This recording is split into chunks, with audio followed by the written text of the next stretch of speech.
Contacto trae para usted. En Contacto trae para usted todas las voces. Yo no puedo recibir un gobierno con estos adeudos. Es completamente falso eso. No hubo una sola víctima. Las opiniones. Hemos actuado de frente. Yo no voy a iniciar mi gobierno dando pasos fuera de la ley. El acontecer de los temas más relevantes en la mesa de análisis.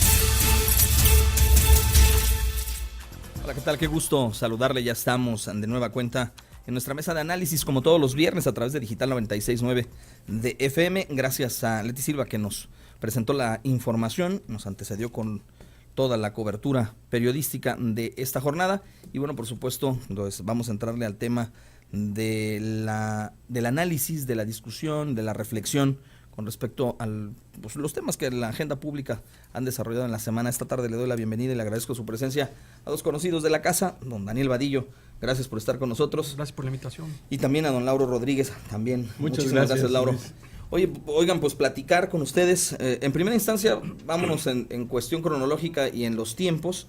El tema de los sismos, que bueno, pues estamos en el tema de la reconstrucción ahora ya. Finalmente dicen en la Coordinación de Protección Civil Nacional que ya no hay más cuerpos, que ya todo está identificado según los padrones que hicieron con los familiares de las víctimas allá en la Ciudad de México, que entonces ya nada más es cuestión de levantar de nueva cuenta los escombros, el cascajo y reconstruir, pero todo el mundo se pregunta qué pasó con las donaciones internacionales, qué pasó con el recurso tan anunciado, qué sucedió. Y bueno, pues la respuesta fue muy simple, se lavaron las manos en la Secretaría de Hacienda diciendo que pues ellos no recibieron ni un peso y que todo eso está a través de otras instancias. Daniel, ¿cómo observas esta solución? ¿Es una salida meramente o se debe de exigir transparencia puntual en el manejo del recurso? Buenas noches, gracias por la invitación, Luis, Lauro. Mira, yo lo que veo es, lo platicábamos en algún programa anterior y decíamos que era necesario primero meter orden, porque mucha gente hizo donativos en todo el país, no solamente financieros, sino también en recaudación de víveres. Hubo casos donde se notaba, porque muchas personas que hicieron aportaciones transmitían en vivo, desde la recolección de los víveres hasta la entrega en algunas zonas, y bueno, eso finalmente ayudaba a saber que sí habían llegado.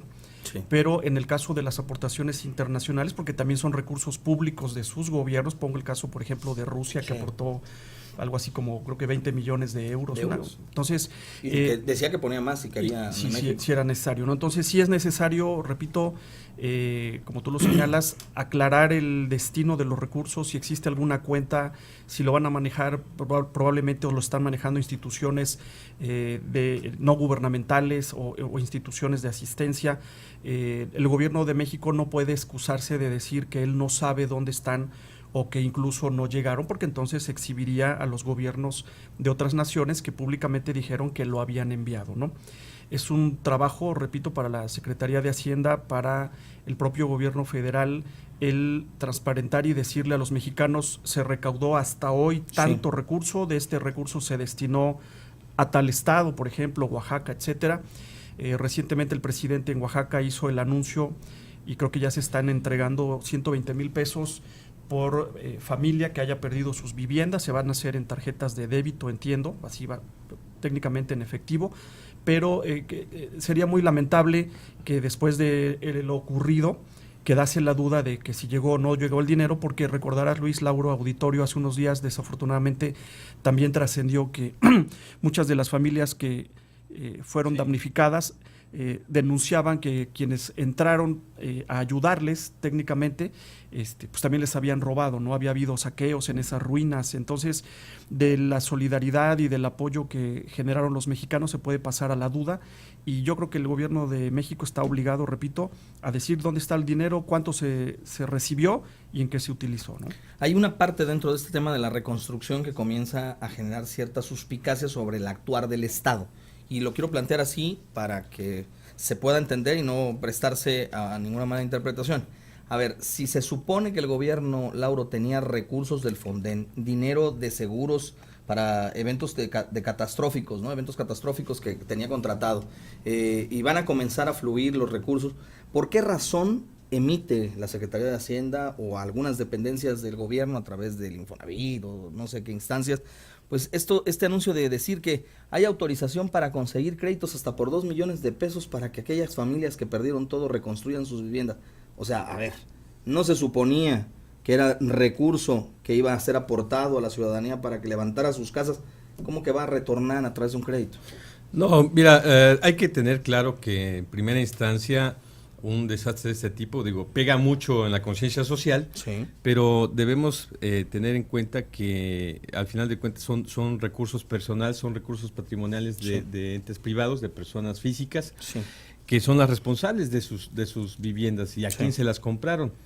Nosotros tenemos un sistema de seguros que nadie utiliza, ¿no? Asegurar tu casa te puede costar 2,000, 3,000 pesos al mes y tú corres el riesgo de no asegurar si se da un sismo de esta naturaleza y lo pierdes. El Estado necesariamente no tiene la obligación de recuperarte una vivienda de 2 millones de pesos. Lo que sí está focalizando el Estado es el apoyo a aquella ciudadanía, y así lo entiendo, de escasos recursos, sí, aquella que de veras se quedó sin nada.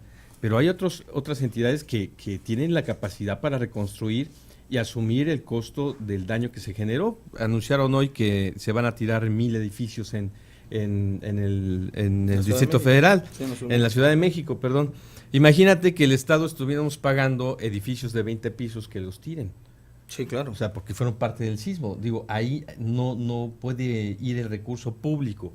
Sí, lo entiendo en aquellos casos en donde tenemos alta marginación y se perdió todo, en donde no hay capacidad económica de la gente, en donde está en una situación de marginación, pero en otros casos cada quien debe de asumir esas responsabilidades de la vivienda que tiene y obviamente buscar, en caso de que haya constructores que con dolo hicieron obras con malos materiales, porque hay edificios nuevos, sí, que la gente incluso no se ha pasado ni a vivir y los van a tener que tirar y ya tienen la deuda ahí.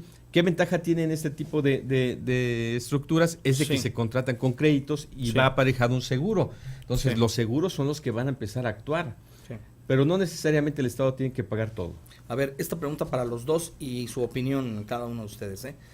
Dentro de la tragedia, el pueblo de México ha demostrado, y ya lo habíamos dicho, esa solidaridad que distingue al mexicano, que se desprende de la camisa, se desprende de todo por ayudar a los hermanos, pero lamentablemente también dentro de esa emergencia no falta el vival, porque no sé de qué otra manera calificarlo, para no utilizar ningún calificativo más intenso, pero hay 1,000 sujetos en la Ciudad de México que recibieron cheques del Estado de donación de recursos para poder hacer frente a la emergencia, que no eran damnificados, que no necesitaban el dinero y aún así lo tomaron.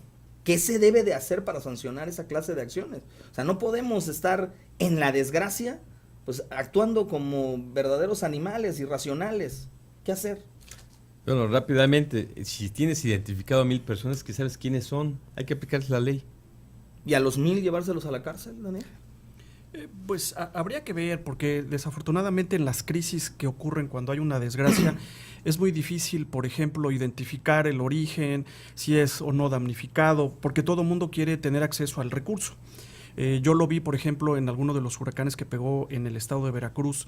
Era tanta, sobre todo en la zona de la Antigua y toda esa parte que en aquel entonces nos enviaron a pues ayudar en tareas de limpieza y todo. La tragedia a veces va más adelante de la posibilidad de respuesta del gobierno. Ahora que se sabe, como dice Laura, y estoy completamente de acuerdo, pues tendrían que devolverlo, ¿no? Sí. Si finalmente recibieron un recurso que no merecían recibir, que no necesitaban, y abusaron de la buena fe del Estado o de la autoridad, pues tendrían que regresarlo de entrada. Y segundo, si no ocurre así, pues aplicar alguna sanción, a lo mejor, como tú lo dices, alguna pena corporal ahí.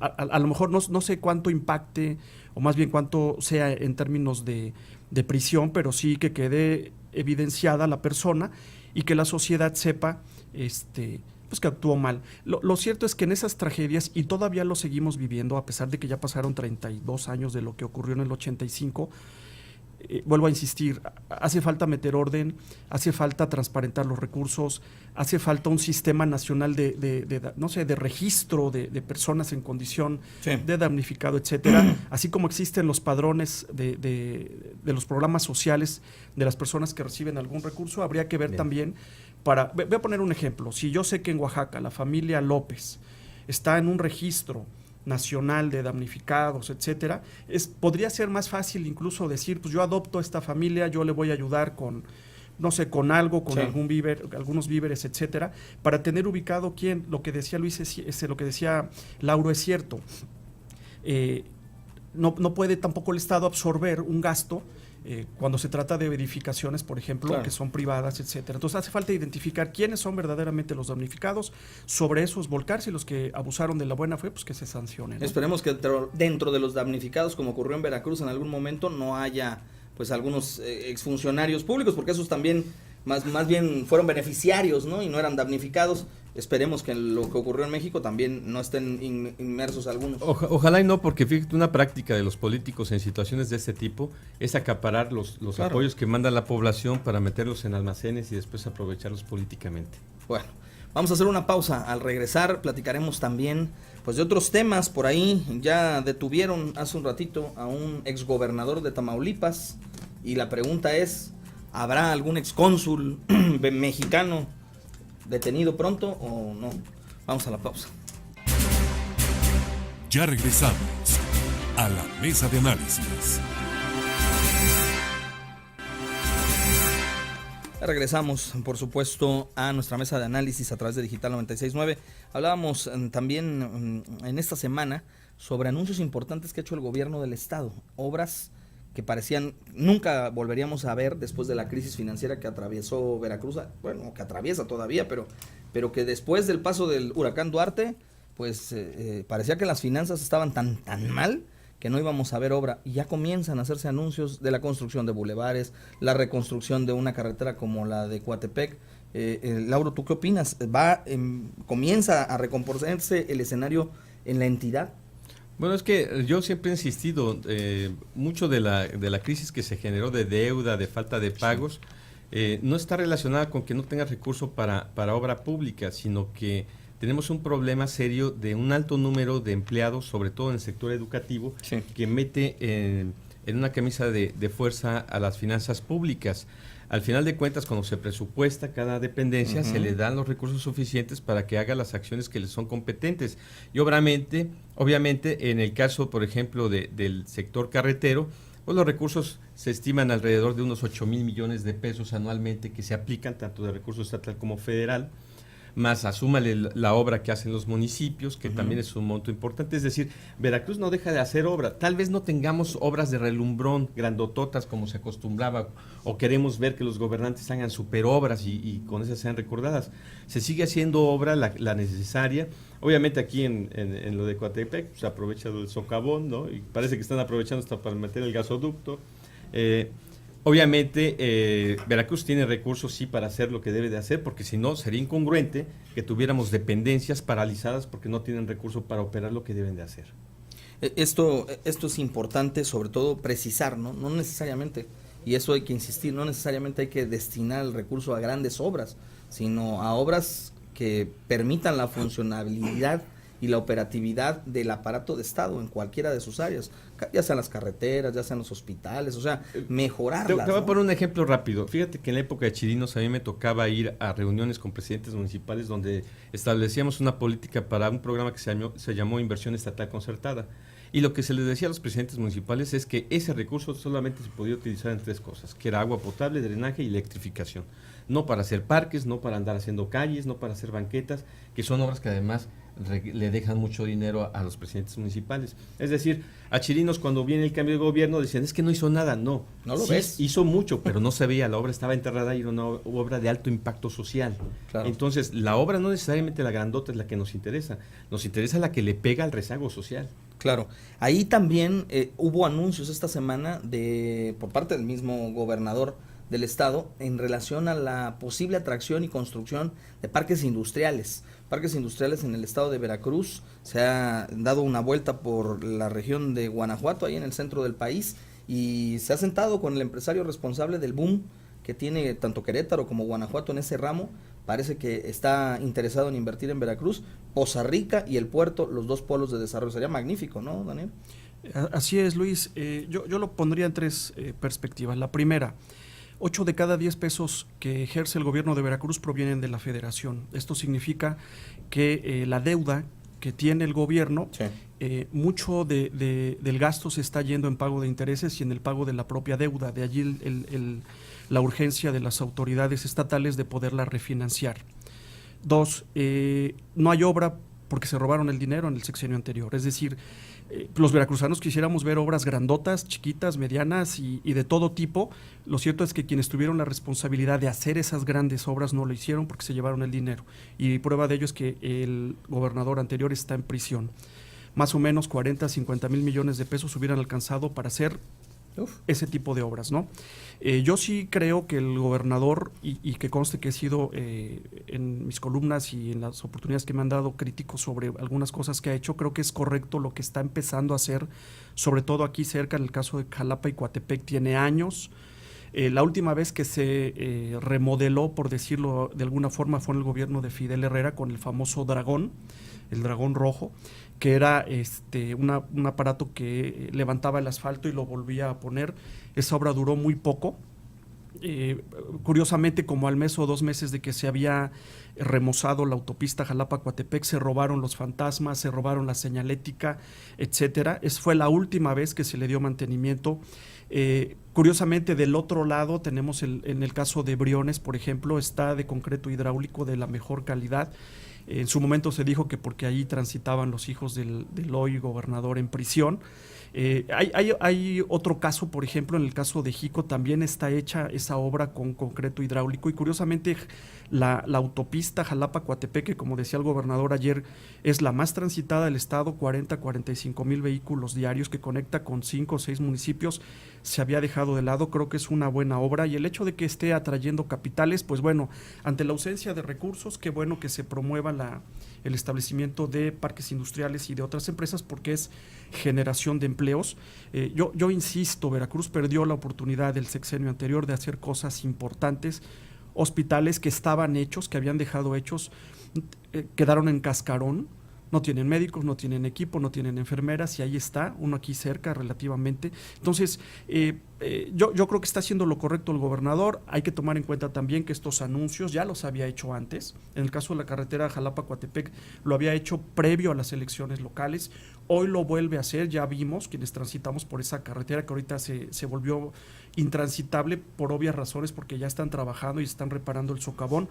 Vuelve a hacer el anuncio de la carretera de Misantla, el Boulevard de Veracruz, sí, y la de Coatepec en la etapa previa a un nuevo proceso electoral. Aquí lo que le pediríamos los coatepecanos, sobre todo los jalapeños, es que verdaderamente se haga, ¿no? Porque anteriormente ya lo vivimos, hubo el anuncio, dijo que pasando las elecciones se iban a poner a trabajar, no ocurrió. Ahora vemos máquinas trabajando y ojalá se concluya en el menor tiempo posible, ¿no? En todo esto también hay un factor importante que hay que observar. Decíamos que había habido dentro de las anteriores administraciones, lo que ya señalaban, mal manejo del recurso, que se lo habían robado, un desorden administrativo muy severo. O sea, era tal, y se tienen los antecedentes, y hay elementos de prueba que se pueden acreditar, en donde un empresario X iba a ver al gobernador, le firmaba una servilleta y con eso hacían una obra.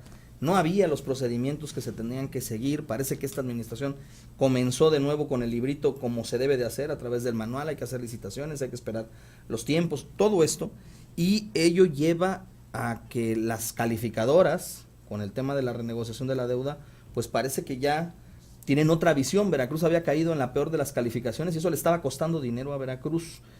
¿Es parte de este engranaje o esto es, como dicen por ahí un expresidente, pura política ficción?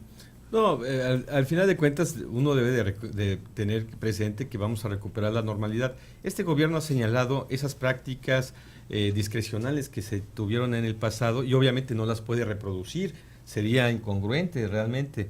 Entonces, ¿qué es lo que va a representar esto? Yo lo comenté alguna vez, lo escribí. Decía, bueno, si vamos a aplicar realmente las cosas como se deben de hacer, los fondos que están etiquetados en sus cuentas y no tocar el dinero, aunque la obra lleve un proceso de tiempo hacerla, hay que mantener el dinero ahí de lo que se le destinó, implicará entonces que tenemos que acostumbrarnos también a que las cosas van a ser más lentas. O O sea, lo anterior te permitía tomar decisiones rápidas. En la inmediatez. Y en la práctica que mucha gente hizo obras con la firma en una servilleta es porque anteriormente ya tenía la experiencia de que le firmaban la servilleta y sí se la pagaban. Solo que en la última se quedaron bailando. En la siguiente administración se llevaron hasta la servilleta. Exactamente. Entonces, Sí. ¿qué es lo que pasa? Que en este momento tenemos que recuperar la normalidad del procedimiento administrativo. Yo creo que si eso está sucediendo, qué bueno, pero tenemos que acostumbrarnos que eso lleva también un poquito de lentitud respecto a cómo se operaba anteriormente. Claro que esto nos permite más transparencia, que se apliquen mejor los recursos y que de alguna forma las presiones van a venir a fin de año, porque también la administración de recursos lleva un rezago por parte del gobierno federal, porque primero se tiene que recaudar el dinero y después te lo dan. Claro. Y bueno, ahí nada más les adelantamos, lo mencionó el gobernador en una entrevista que tuvimos ayer con él, en donde dice que está ya listo, nada más faltaban unos detalles para presentar, hacer un gran anuncio de un portal de la Secretaría de Finanzas en donde en tiempo real íbamos a poder observar los veracruzanos las operaciones financieras del gobierno en su totalidad. Si usted quería saber cuánto costaba una obra, en ese momento podría entrar, consultar el monto, a quién se le asignó, cómo era la transferencia, qué cuenta, todas las operaciones en ese portal que les ha llevado todo este tiempo, y bueno, pues es parte de ese tramado que también reclaman algunos veracruzanos, ¿no? La no opacidad de lo que se está haciendo dentro de la administración. Vamos a un corte. Al regresar platicaremos también sobre temas como el asunto de la construcción de un frente, una coalición de partidos que tiene pues en jaque, dicen, al PRI y al presidente de la República, Enrique Peña Nieto, y también a Andrés Manuel López Obrador. Pero todo eso, al regresar del corte. Ya regresamos a la mesa de análisis.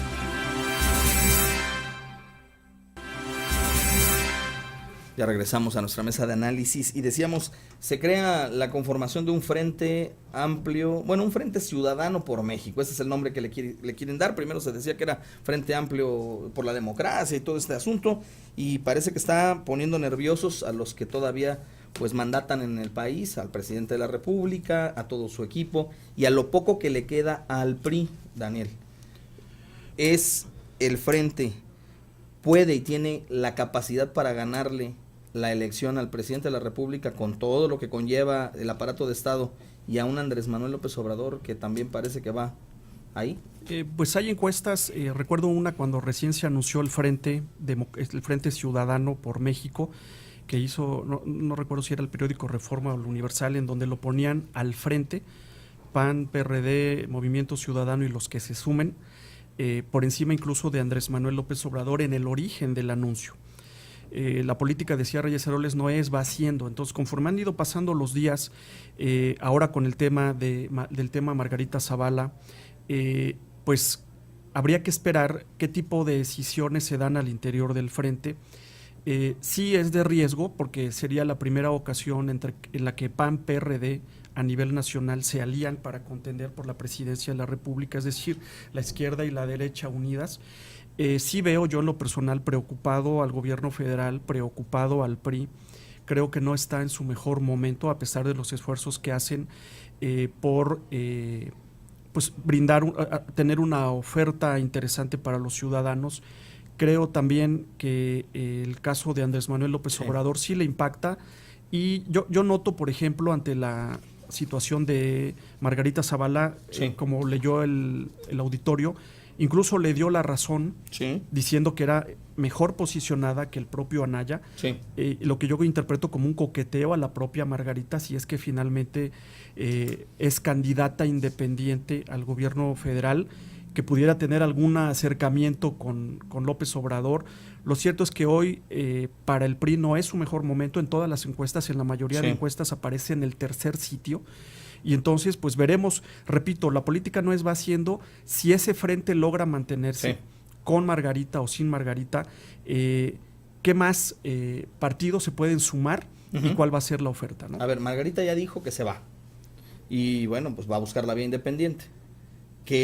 ¿A quién afecta más esto, Lauro? ¿Al PAN o a Margarita? Porque realmente también, a contrario censo, podríamos pensar, es la actitud a capricho. Si no me dan a mí la candidatura, entonces yo dejo Acción Nacional, quiero ser la candidata y me lo tienen que dar, ¿no? Bueno, yo creo que la postura no es necesariamente que le den la candidatura, sino que se está viendo que no hay un procedimiento interno que sea democrático para elegir al candidato de ese frente, que es una de las críticas que se le ha hecho a su constitución y que los presidentes de los partidos no han querido hablar.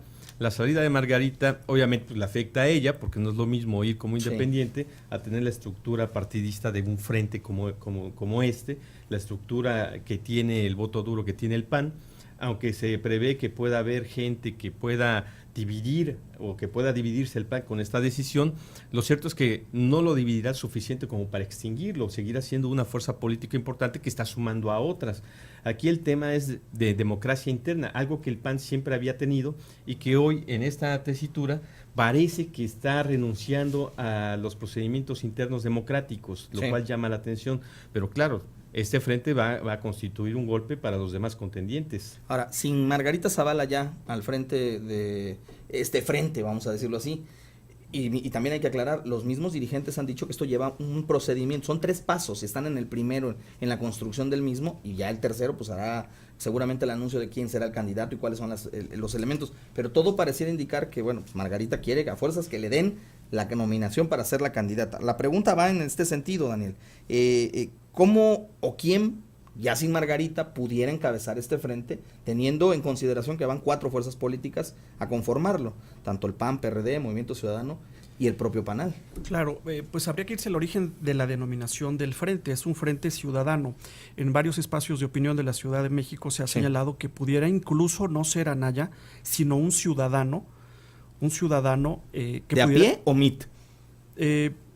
Porque ese no tiene partido, dice el que... No tiene partido y está, digamos, tiene simpatías, acaba de estar en la Cámara de Diputados y fracciones del PAN, PRD, el propio PRI, que obviamente hoy sirve al gobierno federal, mostraron simpatía, lo tratan con respeto, pero no habría que dejar de lado la posibilidad de que sea un ciudadano, algún empresario exitoso, no sé, Claudio X González, por decir algún nombre al aire, que pudiera encabezar el proyecto este. Vamos a hacer un corte, una pausa y regresamos.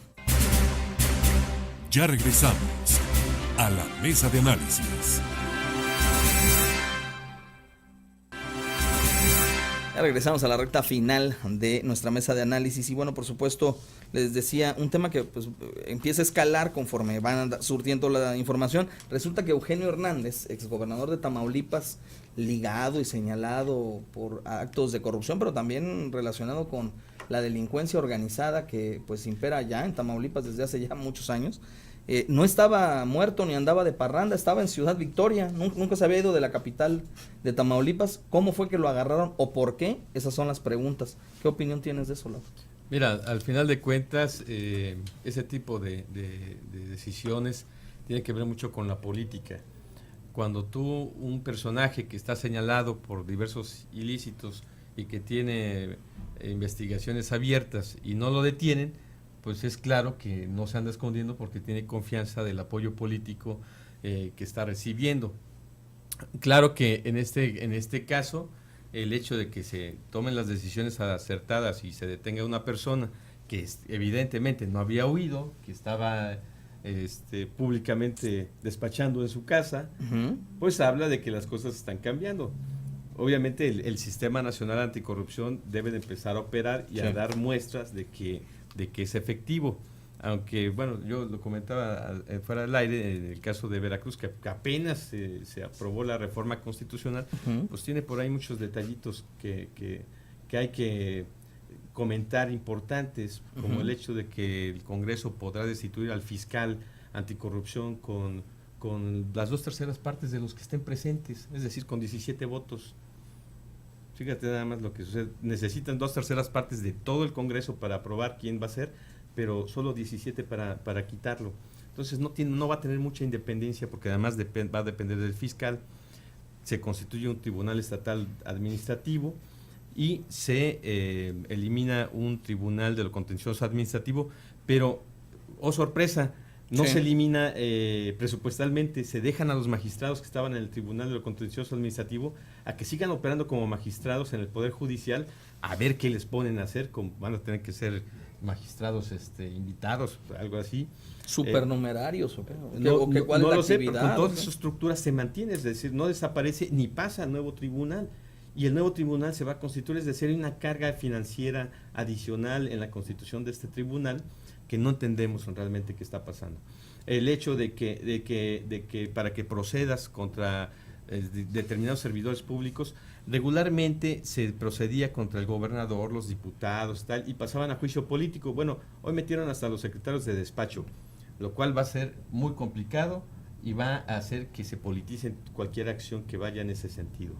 Es complicado cuando hablamos de la aplicación de la justicia creerle al gobierno federal ya a la conclusión de su administración, cuando se empantanó a lo largo de los 6 años en escándalos de corrupción. Es decir, hoy la pregunta es ¿por qué se están deteniendo a estos personajes a la conclusión de esta administración? ¿Por qué razón? Y no se hizo antes.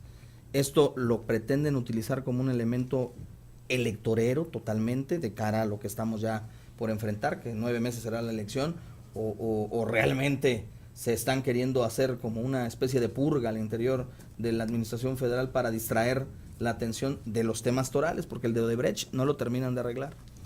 Pues yo como ciudadano veo que es correcto, lo decía Lauro, o sea, mejor que estén en prisión y no que estén afuera. Que si lo hizo ahora o antes, insisto, están en prisión, lo que corresponde y lo que procede es, como en el caso de Veracruz, que devuelvan lo robado, que purguen la condena que la normativa establezca, que si tiene un sentido electorero o no, pues pudiera ser el caso de que el gobierno se está curando en salud. Yo sí veo que hay una presión muy fuerte de los ciudadanos. Ocurrió en el caso de Veracruz y la prueba está en que el PRI, después de casi 76 años, perdió el poder y no tenía de otra, incluso el gobierno federal. Desafortunadamente esto tiene que ver con la corrupción, con la complicidad. Lo decía Lauro muy bien hace rato. Muchas veces los políticos, si se les puede llamar así, ¿no? El sentido de la política es mucho mayor a lo que han hecho estos últimos gobernantes. Yo no les llamaría políticos. Son los tentáculos de la corrupción llevan a varias instancias y por protegerse a sí mismos no los tocan, ¿no? Yo creo que es correcto la puesta en marcha en Veracruz, aunque un poco tardía, del sistema estatal anticorrupción. Era necesario modificar la Constitución. En algún momento este país tiene que cambiar. Le ha llevado pues prácticamente toda su historia. México todavía no acaba de ser México. Desde la independencia, todos los procesos armados que ocurrieron, sigue habiendo sangre en las calles. O sea, yo lo platicaba con mi hijo con propósito de los héroes de la independencia y todo, y le decía, en su momento con la independencia, Hidalgo, José Ortiz de Domínguez, Guerrero, Morelos, y luego con la revolución, antes con Juárez, o sea, todos esos héroes, todos esos gigantes nos dejaron un país y nosotros no supimos qué hacer con él, se lo entregamos a personas, por poner el ejemplo de estos hombres que gobernaron Veracruz y otros estados, porque mi hijo me preguntaba qué caso tuvo la revolución, la independencia, o sea, toda esa guerra armada, toda esa enfrentamiento para que hoy tengamos como consecuencia un país empobrecido, un país sin oportunidades, un país donde lo normal es la corrupción, un país donde pues no se les exige a los políticos cuando menos que se preparen, etcétera. Entonces, yo creo que hizo lo correcto el gobierno federal. Insisto, hay que ir por los recursos que se llevaron, de algo habrán de servir. Las obras que dejaron de hacer, en el caso de Veracruz particularmente, difícilmente se podrán hacer en lo inmediato, pero si hay manera de recuperar los recursos, bienvenidos.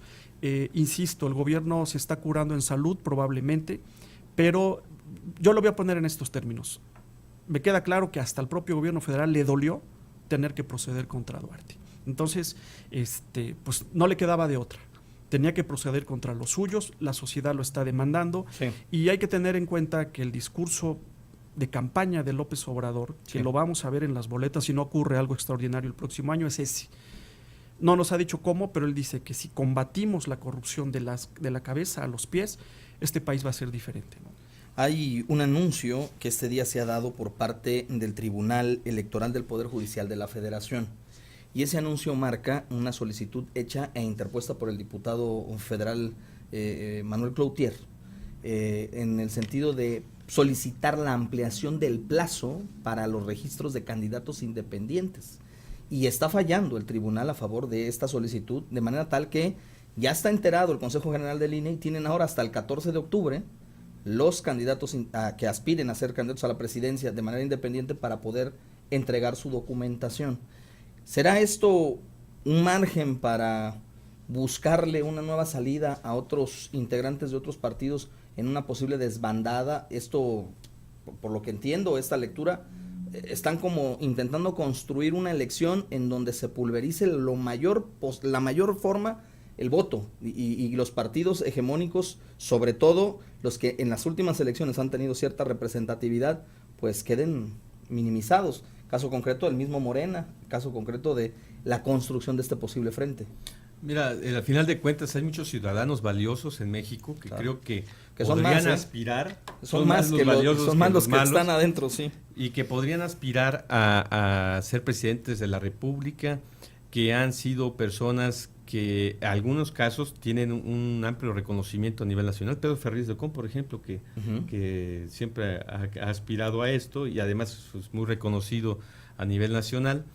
Y yo creo que el permitir que los candidatos independientes tengan más tiempo es acertado, porque al final de cuentas no es fácil obtener todos esos votos, esas firmas que te piden para que puedas registrarte. Al final de cuentas... Sí, que en este momento no se las piden. No se las piden, el registro nada más de intención, pero de todos modos sí es importante que se pueda ampliar los plazos, incluso hasta el momento que tengas que entregar. Digo, si yo llego con mi maleta de firmas y estoy en el paso para registrarme, ¿no? Pues que se pudiera hacer, o sea, poner un previo para decir quién quiere y quién no. Es que la serie de solicitudes o de cuestiones que demandan para poder registrar, la construcción de una asociación civil, que tenga una cuenta de débito o de crédito, más bien de débito en alguna institución bancaria, que registres ante no sé quién, o sea, pareciera más empantanarle la posibilidad a los ciudadanos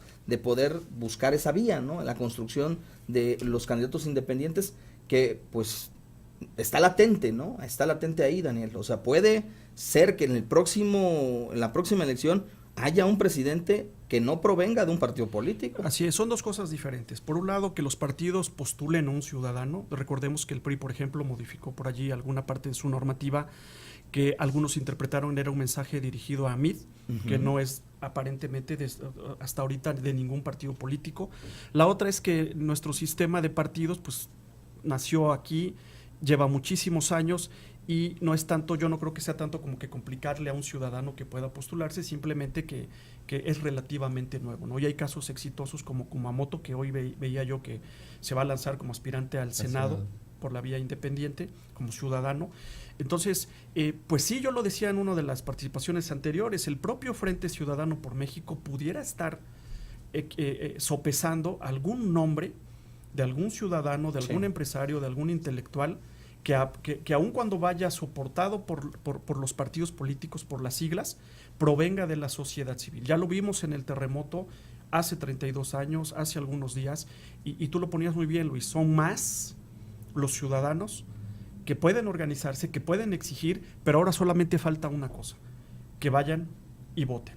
Porque toda esa euforia, porque toda esa movilización que mostraron en la solidaridad con los damnificados y todo, debe trasladarse también a la construcción de ciudadanía y a la participación en los asuntos públicos. Si este país ha tenido gobernantes que se han robado los recursos, que le han visto la cara a los ciudadanos, es porque desafortunadamente nosotros, los ciudadanos, también nos hemos excusado de participar en lo público.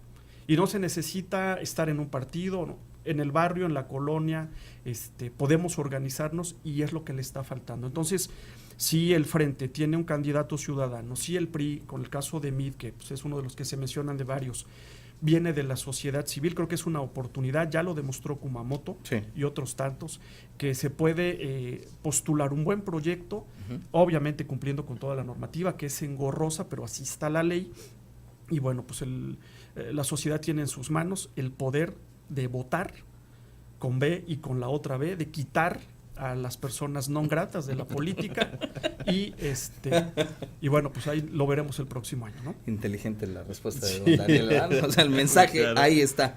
Les agradezco, como siempre, la disposición de venir, Daniel Vadillo, Lauro Rodríguez, por estar con nosotros esta tarde-noche en esta mesa de análisis. Nosotros lo invitamos para que Mañana, en punto de la 1 de la tarde, a través del 97.7, La Máquina, acompaña a Fernando Hernández, o lo que quede de Fernando, ¿verdad? Porque andaba malito de las anginas, y el equipo en Contacto Deportivo, para que tenga pues usted toda la crónica de lo que está sucediendo también en ese frente informativo. Nosotros el próximo lunes, en punto de las 6:50, en esa misma frecuencia, La Máquina 97.7, le esperamos con nuestra compañera Ariadna Lezama, y por supuesto le deseo un buen fin de semana. Soy Luis Ramírez Vaqueiro, pásela bien.